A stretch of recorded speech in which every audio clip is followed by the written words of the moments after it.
anyone who cannot be happy around you cannot be happy with you. They also cannot be close to you. They will consistently seek time away from you for them to simply be at peace.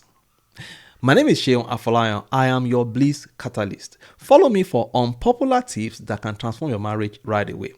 Also, check out my website, blisscatalyst.org, for courses and content that will set you on the path of bliss that you have always desired. So, many people think that they hold the key to their spouse's happiness and that whatever decision their spouse makes must make them feel comfortable, and if they feel somehow uncomfortable with whatever decision or choice that their spouse makes, something must be wrong. And therefore, they will guilt trip and manipulate and criticize their spouse until the person changes their choice, even if their initial decision is what makes them happy. Many also feel that their spouse is supposed to consistently sacrifice their happiness to make them happy, and that is how they're going to have a good marriage. Foul. The least, why would you wear dark clothes? Why would you dye your hair red?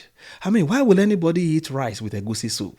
Why would you decide to go for that program? Why would you do this? Why would you do that? The list goes on and on and on. The reality is, of course, there are exceptions, because if someone is making a decision that inflicts pain on the family, of course, the person needs to check it out. If someone decides to gamble with the family money, for instance, you can criticize them. You can call them out. If someone is consistently emotionally unavailable, or they are not taking up their responsibility in the family, you have the right to call them out. But beyond these boundaries, freedom is one of the greatest gifts that God has given anybody, and marriage must not lead to the loss of the greatest gift, freedom of choice, that God has given anybody, because whatever takes your power of choice away has enslaved you. Whatever takes your power of choice away has enslaved you. This is the reason why many people feel trapped in their marriage, because their spouse has taken their power of choice away. Their spouse has taken their power of choice away, and anything that takes your power of choice away has enslaved you.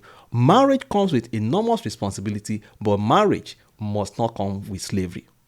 Marriage comes with responsibility, but it must never come with slavery. So, if you've taken the power of choice from your spouse today, and you are always fond of criticizing, guilt-tripping, and cutting them down whenever they make a choice that makes them happy and makes you feel uncomfortable, you need to go and give them back their freedom of choice. Because if you don't, you may have your way, but alongside, you will also have an unhappy spouse. And if this trend continues, you may not have any spouse again. It's only in the power of choice that your spouse can give you the room to invite you gently to help them and to take your perspective to shape the decision they want to make. It is honorable when you are invited into the decision, rather than you always criticizing, always trying to force yourself on them to make decisions, making them to change decisions that simply make their soul happy.